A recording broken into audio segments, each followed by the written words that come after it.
All right, hello everybody. We're going to go ahead and start 16.1 here.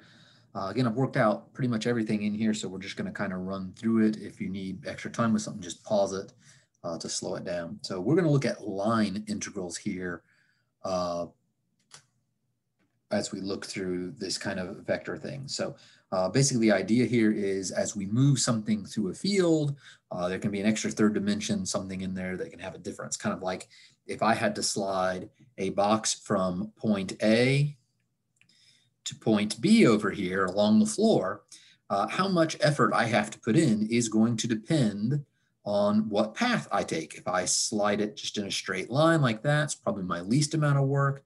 If I take and slide it up and then over this way, it's probably going to be a little more work. And if I slide it way around and start doing something like this, it's going to be a different amount of work that's going to be done for doing that. So let's take a look at this. If we're looking at a curve here, we can subdivide this curve up into little arc-length sections that are functions of x, y, and z. And then we're going to go through and total them all up. So here we're looking at, again, one of those little sections, and we can parameterize the curve that we're integrating along here as a function of where I is a function of t, h is a function of t, and k is a function of t. This will ultimately end up being our x, our y, and our z when we start making our substitutions for doing this. So we parameterize up our curve just like that, and then we can break it into these little sections. So let's take a look at how do we actually do this.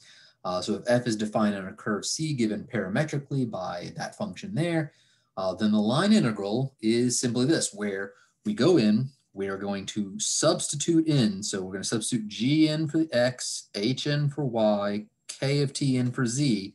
And then for ds, we're actually going to do, this is down here, we need it to be the velocity along our parameterization, parameterized curve times dt, the magnitude of that velocity. So the speed that we're moving along that curve, how fast or slow we are, which we know v is just ds dt or dr dt. I'm doing s here because that was displacement, but we're essentially going to just find, in other words, we're going to find dr dt and put that in there. Okay, and so taking a look here, you can see our final little thing here. There should have been a little ds right there. I wrote it back in. Go through and just make your substitutions and do it. It's really not too bad. So how do we do this? To integrate, again, you make the substitutions. I drew arrows there to point for x, y, and z. You're integrating from a to b. So that's over your range of t values. And then you make your substitution, you find your speed, you plug it in, you do it. So let's take a look here. Here we have one going along this curve C. This is an integration path. Our parameterization for that curve would just be ti plus tj plus tk, t going from 0 to 1 there. That's the simplest parameterization we can do on that one. Of course, you can do just about any one you want, but you might as well pick the simple one and do it. And here we see an example where we actually go through and do that. I've gone through, and here you can see this is g of t, this is h of t, and this is k of t right there. So they're each just equal to t, which means I just substitute t for x, t for y, and t for z as I do this, which I drew the arrows for up there. And then you can see you calculate the velocity by taking the first derivatives of it, of your parameterization, which is just ti plus tj plus tk, which is just going to end up being I plus j plus k, because the derivative of t is just 1. And then the magnitude of that's going to end up being, this 1 squared plus 1 squared plus 1 squared, so square root of 3. So you come down in here, you change from a function of x, y, z to a function of t's by making these substitutions up here that I have the arrows pointing out for. And you end up with this integral right here. You evaluate it, and you ultimately get 0 for this one. Will you always get 0? No, not necessarily. But along this path, it would be 0. But what happens if you were to do a different path? So let's take a look at this. Here, we can do, we don't have to do it just along one curve. We can actually break the path up into sections if each section has its own different parameterization, and then you can just sum up the result from each path, each section. So take a look here. we've got the same as what we had before, the same function, x minus 3y squared plus z, except this time we're integrating along a different path. We're going along C1 first, and then up C2. And so we'll do this in 2 sections. You can see here, I went through and did it. I parameterized each one of them. And then you can see here on C1, I went through and did the integral. I did the parameterization. I did my substitutions. I went from 0 to 1 because that's what t goes to on that one. I integrated that whole section and I got that result right there. For C2, again, you can pause it and take a look if you need to. I parameterized it here, I plus j plus t times k, because it's going from 110 to 111. I made my substitutions to get it just to be purely a function of t. I'm going from 0 to 1 on t. My speed there is still just 1.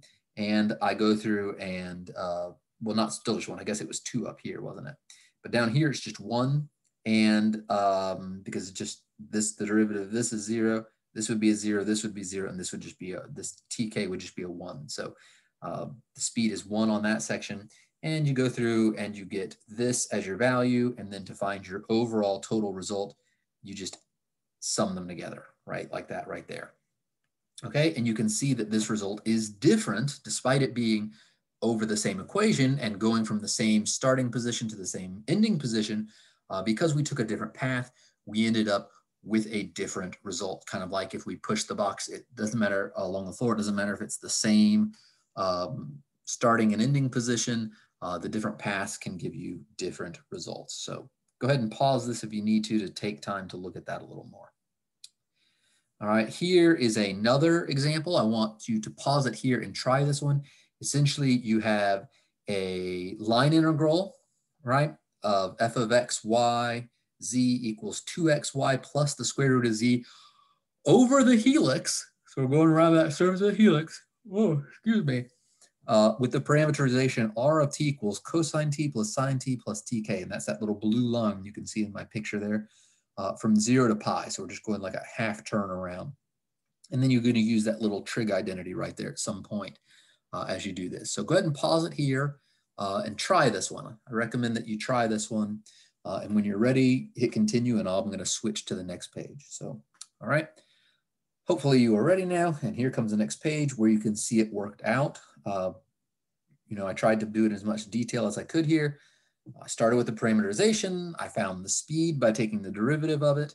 And then I went through and just made my substitutions in to make it a function of t and then calculated the integral. All right, so you can pause it there if you want to look at that more and see the result. Otherwise, we're going to keep going here.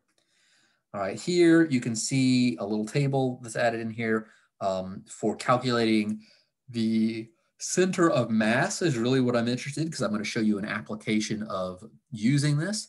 And basically, if we sum up this here, this little delta of XYZ is the density at a single point. So if we go through and sum up all the densities, right? Density is mass over volume, and we sum it up over the whole volume that we have. In this case, it'll be a linear volume kind of a thing.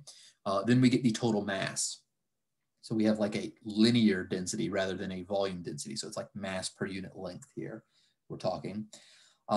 Then we can get the moments there from it. And then what we're interested here is the center of mass. After we can calculate these moments. We can find the center of mass in each direction right there for it. So this is essentially the point where if you had to balance it, you know, like on the tip of your finger, you'd balance it at that point and it would balance for you. Those coordinates for some sort of mass. So let's take a look at this example here. What we have is an arch here, a semicircular arch with a varying density as you go around it. In fact, it varies according to this function right here. There's where the density is. So at the top, it has low density. Over here and over here, it has higher densities, and then it goes like, it's like high density, low density, and then back to high density over there. Okay, so that's what it's doing here. And our question is find the center of mass. Now, because we're entirely in the YZ plane, that means we're not moving at all in the X, which means the center of mass has to be just at 0 for X. Also, if you cut this right here, you can see it's symmetric on both sides of the z-axis, so it's symmetric in y, which means our center for y would also be 0. So we don't need to calculate those two. So what we're really just interested in is the center of mass for z. And so we have to calculate these two things from the previous page, right? We have to calculate this to get the total mass, and then this to get that, and then do this to get the z center of mass. All right, so we just have a couple of integrals to do there. So we come over here, we go ahead and parameterize that arch. Now it's essentially half of a circle there, and in fact a unit circle from 1 to 1 to -1. And so the unit circle, we're gonna have 0 for the x direction because we never go in the x direction, and that's cosine in the y direction and sine of t in the z direction. And we're going from 0 to pi. Now calculating our speed, I take the derivative of that and then take the magnitude of it. And it turns out, you know, you're doing the derivative of cosine, you get negative sine, the derivative of sine, you get cosine. Then you square both of those, add them up, square root, and it's cosine plus sine squared, that's 1. So you just get 1 for your speed along there. So for calculating the mass, I'm gonna sum over the density along that curve. And I do that by saying, well, my density is 2 minus z. Up here, I see that z is sine of t. So this becomes 2 minus sine of t, and t is going from 0 up to pi. So that's where we're gonna go there, right? From 0 to pi right there. And then my speed is 1, so I plug that in. Here, I did that integral real quick for you. It's 2t plus cosine of t from 0 to pi, and you end up getting this 2 pi minus 2.